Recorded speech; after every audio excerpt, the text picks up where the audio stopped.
Welcome to IAYTD, and today we are talking about The Punisher Season 1. I binged the entire thing on Friday, the day it came out, and now I'm ready to discuss it.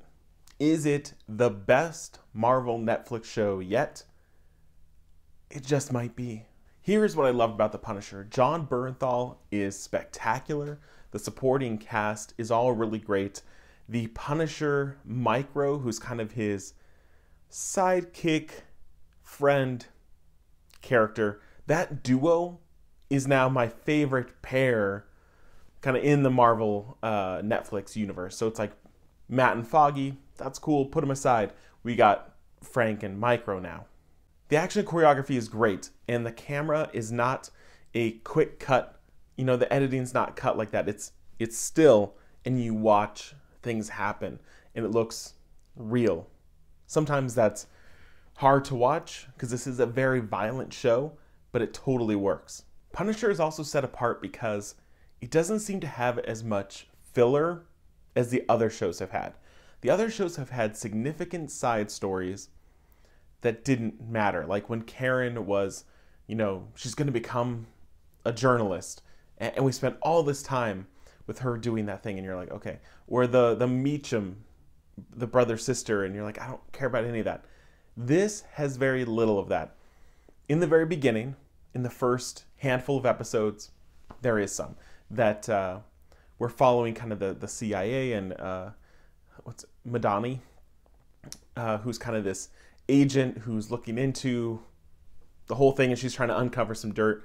And that story is a little bit of a filler, but eventually when she kind of gets wrapped into what's actually happening, it's worthwhile. And so overall, there weren't side stories that I look back and I'm like annoyed by. And so all of this show works.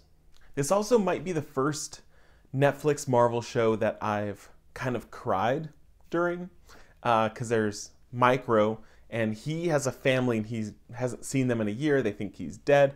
And his kind of how he perceives his family and how he keeps track of his family, but he's unable to talk to them, is really heart-wrenching, and totally worked, and a couple times hit me in the gut, and it's perfect. That this show is able to balance some heavy emotional stuff and then also over-the-top action. There is a little bit of levity and comedy, mostly coming from Micro, and the balance is perfect. I enjoyed watching it. I never got bored. So overall, a spectacular experience. You do, I think, need to see Daredevil Season 2 before you see this. Because when Karen Page comes into The Punisher, they don't really explain her and Frank's backstory. So that could be confusing if you don't know who Karen is. So I think Daredevil is the only required viewing before you jump into Punisher. So because I have all this great stuff to say, very little complaints, this is at, near the top for me in, a ranking of shows that are all spectacular, except for maybe Defenders and Iron Fist are the weak links.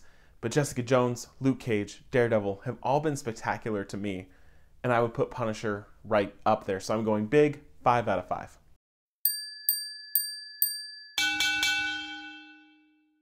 If you've seen The Punisher, I want you down in the comments to tell me your favorite parts, what you liked about it. If you didn't like it, tell me why. Maybe give me your ranking of the Netflix shows and how you would rank them. So thanks for watching, and we'll see you later.